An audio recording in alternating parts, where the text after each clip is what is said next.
बहैसियत पाकिस्तानी शहरी जहाँ मेरा राइट है कि मैं वज़ीर आज़म की गलत पॉलिसीज़ पर एतराज़ करूँ, वहीं पर मेरा फ़र्ज़ बनता है कि उनके अच्छे इक़दामात को सराहूँ।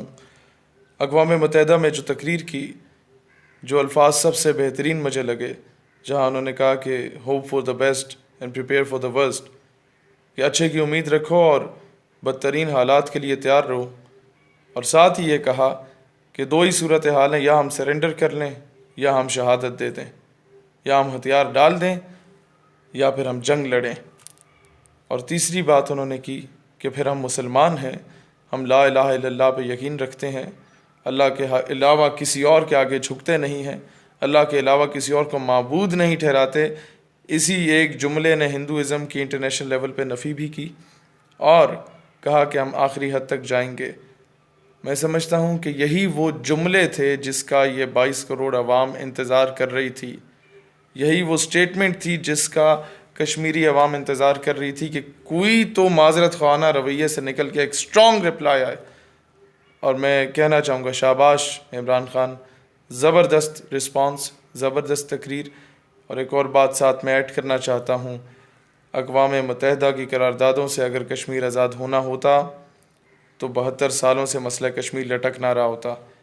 मेरे और आपके घर पे कब्ज़ा किया गया है, इसे मैंने और आपने ही छुड़वाना है, पड़ोस से किसी ने आके इसको नहीं छुड़ाना। This is very crystal clear. Number 2, ये मामला अब खुदा का वास्ता है दोबारा अमेरिका से ना कहिएगा, आपने देख लिया उसकी असलियत। वो हमें बेवकूफ़ बनाना चाहता था, हम बेवकूफ़ काफ़ी हद तक बन गए। वो हमेशा से मोदी का साथ दिए रखा अमेरिका ने, या हिंदुत्व लॉबी का साथ दिए रखा, जैसे उसने इसराइल का साथ दिए रखा। वो कभी भी पाकिस्तान से सिंसियर नहीं हो सकते। जब कुरान ने बाज़ाब्ता तौर पे कह दिया, इस्लाम ने कह दिया कि यहूद व नसारा कभी तुम्हारे दोस्त नहीं हो सकते, बात ख़त्म। अब जिसने 12,000 बम अमेरिका में गिराए, they can never ever be your friends. जिसने मदर ऑफ ऑल बॉम्ब जाके अफगानिस्तान में गिराया, they can never ever be your friends.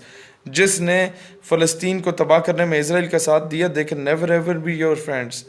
जिसने डायरेक्टली या इनडायरेक्टली इंडिया का साथ दिया, मुसलमानों को इंटरनेशनल लेवल पे खड़े होकर दहशतगर्द कह दिया, वो कभी भी आपको कश्मीर ला के नहीं देगा।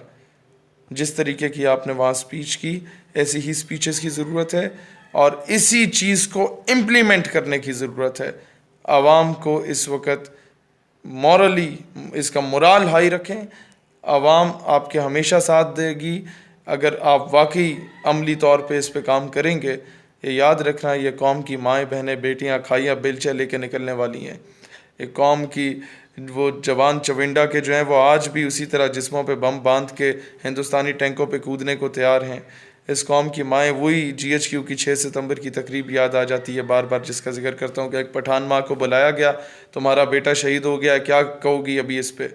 वो कहती है, मैं सोच रहा था आके रो जाएगी कि बेटा बड़ा याद आता है, लेकिन कहती है वतन अशर खपामश, वतन परेशान ना हो, पठान माए जिंदा हैं जो अपने बच्चों को तुझ पे कुर्बान करने को तैयार हैं। डेरा बुगटी के 50,000 ट्राइबल्स अब भी जिहाद के लिए तैयार हैं। सिर्फ डेरा बुगटी बलूचिस्तान की बात कर रहा हूँ। फिर सिंधी तैयार है, कश्मीरी तैयार है, बल्तिस्तानी तैयार है, तमाम लोग तैयार हैं। ये कौम जज्बा जिहाद से सरशार है। कश्मीरी तैयार हैं, सिर्फ़ और सिर्फ आप लोगों के ऑर्डर्स का इंतज़ार है।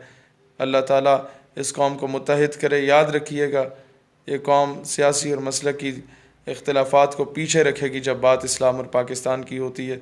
मुझे आपसे एक नहीं लाख इख्तिलाफ़ात हैं, लेकिन जब अमली मैदान में उतरेंगे तो सबसे पहले मुझे पाएंगे इंशाअल्लाह। पाकिस्तान पाइंदाबाद।